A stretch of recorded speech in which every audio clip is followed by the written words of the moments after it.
Koneksi antar materi tentang coaching modul 2.3.A.9.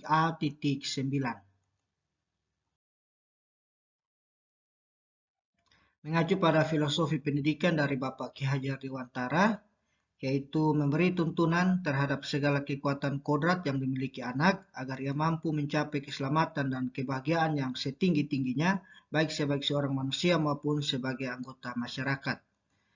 Menurut filosofi tersebut, ada kata menuntun anak mencapai kodratnya. Sebagai pamong, guru dapat menuntun anak mencapai kodratnya dengan segala macam upaya, baik itu melalui kegiatan pembelajaran maupun salah satunya melalui kegiatan coaching yang kita pelajari pada modul 2.3 ini. Coaching adalah sebuah proses kolaborasi yang berfokus pada solusi, berorientasi pada hasil dan sistematis, di mana coach memfasilitasi peningkatan atas performa kerja, pengalaman hidup, pembelajaran diri, dan pertumbuhan pribadi dari coaching. Dalam konteks pendidikan, guru berperan sebagai coach dan murid sebagai coaching. Nah, dari pengertian tersebut ada kemitraan hubungan antara coach dan coaching. Kemudian ada kegiatan memberdayakan dan ada kegiatan optimalisasi. Coach dalam konteks sekolah, kita mengenal ada konselor dan juga mentor, di mana konselor adalah membantu menyelesaikan masalah klien, mentor memberikan tips berdasarkan pengalamannya atau pengalaman si mentee, dan coach adalah mendorong coachee untuk menyelesaikan masalahnya sendiri. Jadi ada perbedaan antara coach, mentor, dan konselor. Kompetensi yang dimiliki coach. Sebagai seorang coach, guru perlu memiliki kompetensi yang mumpuni. Yang pertama adalah komunikasi yang memberdayakan. Komunikasi yang memberdayakan ini yang pertama yaitu komunikasi yang asertif.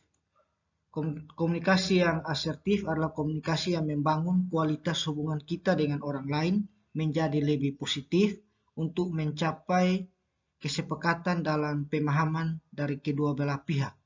Kualitas hubungan yang dibangun atas rasa hormat pada pemikiran dan perasaan orang lain.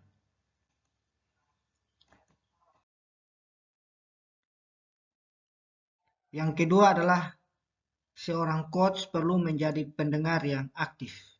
Seorang pendengar yang aktif itu selalu menjaga kontak matanya, mendengarkan lawan bicaranya, mengulangi apa yang dia dengar, memberikan anggukan kepala atau respon lainnya tanda ia mengerti atau mendengar apa yang disampaikan oleh pembicara, menunggu lawan bicara, berhenti sebelum berbicara, fokus kepada apa saja yang dikatakan, beritahu lawan bicara jika kamu mengerti atau tidak mengerti, ajukan pertanyaan, merespon dengan bahasa tubuh yang tepat, dan juga mengabaikan gangguan di sekitar.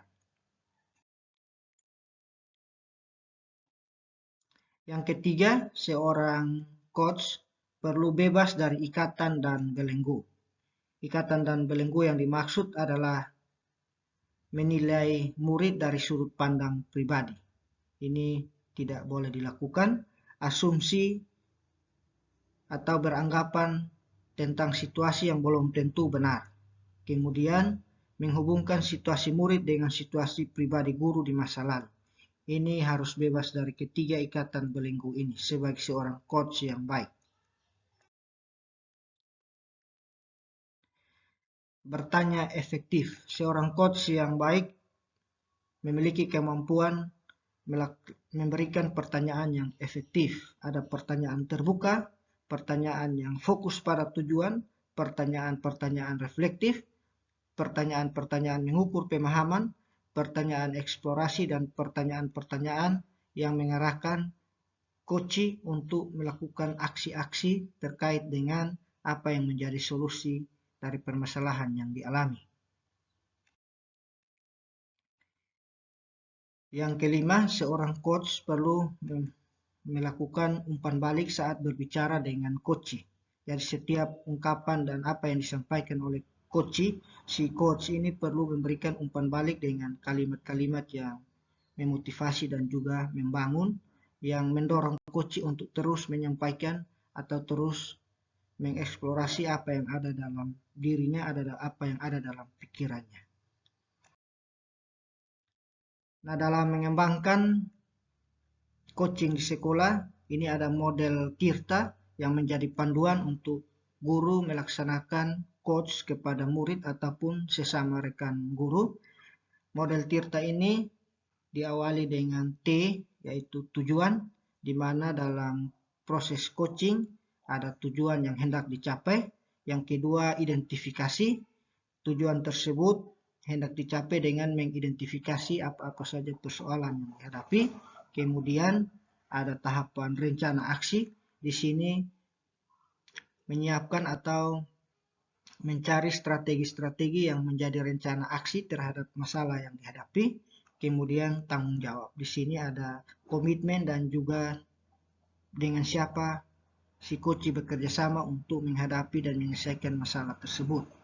Nah, itulah model Tirta secara sederhana yang dikembangkan untuk menerapkan coaching di sekolah.